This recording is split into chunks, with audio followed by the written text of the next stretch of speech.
남자분이 갑자기 여자분한테 달려들어서 핸드폰으로 얼굴을 때리고 여자분이 쓰러지니까 그 상황에서 몇 번 더 핸드폰으로 가격을 했고요. 남자의 폭행이 너무나 무자비해 설마 부부 사이라고는 생각도 못했답니다.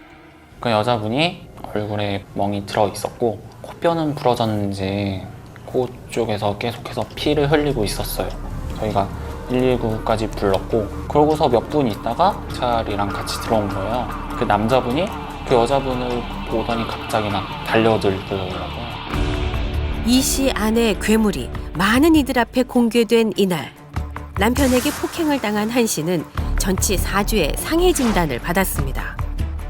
그런데 이날 폭행 사건이 중요한 사실을 말해준다고 전문가는 분석합니다. 공개된 장소에서 목격자들도 존재하는데도 이제 본인의 부인을 이 정도로 심하게 폭행을 했단 말이죠. 이 얘기는 가해자의 어떤 분노 조절 능력에 있어서의 문제가 정말 극에 달했다. 뒤집어서 말하면 그동안 숨어 있는 곳에서 가정폭력이 얼마나 오래 그리고 심하게 지속되어 왔는지를 굉장히 잘 보여주는 사건이라고 할 수 있습니다.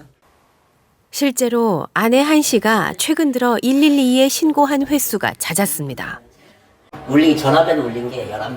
거기서 중복된 네, 그런 것들 이제 3번을 빼주셔서 총 8번. 8번에 걸쳐 신고를 하는 동안 한 씨는 대체 무슨 일을 당한 걸까요?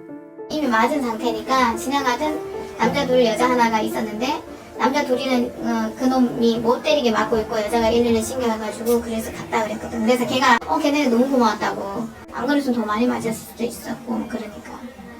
카페 폭행 이전에 일어난 길거리 폭행. 이때 남편 이 씨는 처벌을 받지 않았답니다. 이제 뺨을 맞아가지고 입술이 약간 좀 터지는 정도? 심하게 터진 건 아니고. 그러면 이후의 조치는 어떻게 됐어요? 그래도 저희는 가폭이기 때문에 확인을 해야 될 부분은 있어서 확인을 해서 파출소까지 같이 동행을 했고 여자분이 처음부터 처벌 의사가 없다고 얘기를 하셨고 남편분이기 때문에 매번 남편의 처벌을 원하지 않았다는 아내. 대체 왜 그랬던 걸까요? 찾아와서 얘 앞에서 무릎 꿇고 잘못했다고 빌고 막 물고 하니까 만약에 이혼을 하더라도 애들이 좀 큰 다음에 이혼을 하던지 어떻게 이 사람의 변하는 모습이 보일 것 같다고 느꼈던 거죠, 얘가.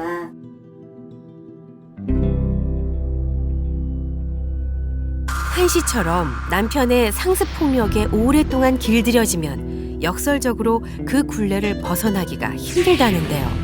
뿌리치고 도망을 가봐야 다시 잡혀와서 더 심각한 보복을 당한다든가 그래서 이 남편을 벗어날 수 있을 거라는 용기가 없는 경우가 많고요. 학습된 무기력감 이런 거가 있는 상황에서 남편은 계속 폭행 이후에 화해의 제스처를 계속 이제 하게 돼요. 이번이 마지막이겠거니 하면서 이렇게 폭력의 악순환에서 못 벗어나는. 그렇다면 시간을 돌려 한 씨의 죽음을 막을 수 있었던 순간은 정말 없었던 걸까요? 가장 결정적인 순간은 카페 폭행이 발생한 그때인데요. 많은 이들이 보는 앞에서 아내를 폭행한 남편은 왜 체포되지 않았던 걸까요? 가해 남성을 현행범으로 체포하지 않고 임의동행했는지. 현행범에 대해서 요건이 많이 까다로운 상황이고 범죄가 그 당시 이미 다 끝난 상황이었어요. 분리된 상황이었거든요. 제가 현장에 도착했을 때는요. 그리고 또 우려, 그 신원이 미상인 것도 아니고 신원 미상 이런 부분하고 여러 가지 상황을 종합적으로 이렇게 판단해서 그렇게 결정을 한 겁니다. 잘 이해가 되질 않습니다. 단지 가해자가 남편이라서 더 위험하지 않다는 걸까요? 이 사건으로 남편 이 씨는 불구속 수사를 받는 중이었습니다. 수사가 종결되지 않은 상태에서 결국 아내를 살해한 겁니다.